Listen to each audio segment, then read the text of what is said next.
Kalau kamu adalah seorang pejuang garis 2, semoga video ini bisa bermanfaat dan juga menjadi penyemangat buat kalian. Jadi ini adalah series untuk pejuang garis 2 part 1 dari Mama Irang.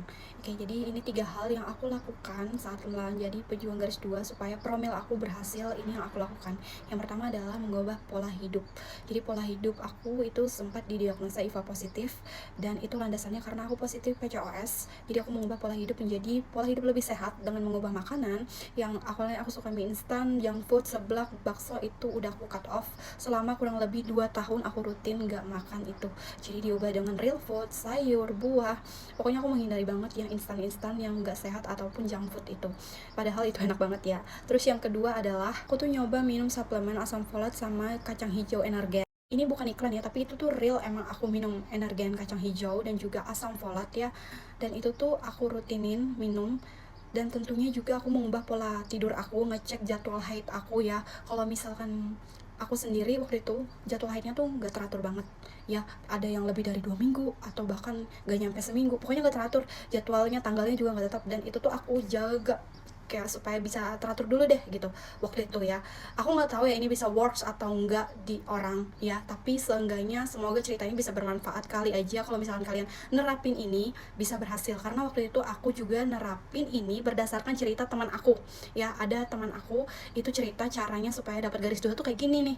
Nah, dan aku terapin dan puji Tuhan aku terapin sampai 2 tahun. Terus yang ketiga ini percaya nggak percaya ya, tapi aku nerapin ini. Jadi aku tuh kayak mengurangi, walaupun meski nggak hilang, kebiasaan buruk lah pokoknya, kayak ngomongin orang, abis itu julid atau hal-hal yang ibaratnya merendahkan orang, terutama kalau misalkan membandingkan anak orang ya, padahal kita belum punya anak dan lainnya. Pokoknya hal-hal yang negatif itu aku intinya memperbaiki kepribadian aku lah supaya memiliki sikap dan karakter lebih baik guys ya.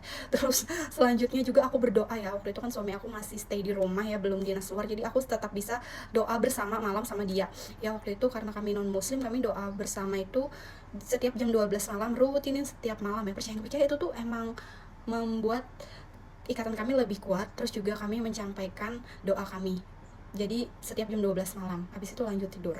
Oke, pokoknya selain aku nerapin perbaikan untuk pola tidur, pola makan, kemudian juga olahraga, perbaikan kepribadian kita, sifat yang di diri kita, aku juga mengubah pola dalam berhubungan tubuh, berhubungan badan.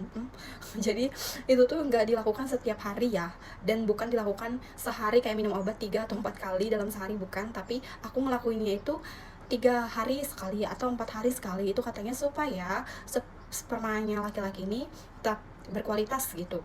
Nah tentunya juga ya si suami kita ya, pasangan itu tuh memiliki pola yang bagus juga ya. Pokoknya sama, diimbangin ya, makan, tidur, kesehatan itu tuh sama diperbaiki, termasuk juga kayak yang pembawaan hati, karakter itu diperbaiki juga. Nah baru berhubungannya seperti itu dan dibawa dalam doa.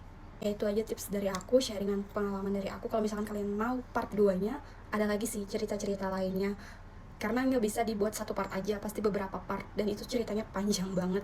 Jadi aku buat part-part. Kalau kalian berminat dan tertarik, silahkan aja di komen, nanti aku akan buat part 2 nya. Semangat!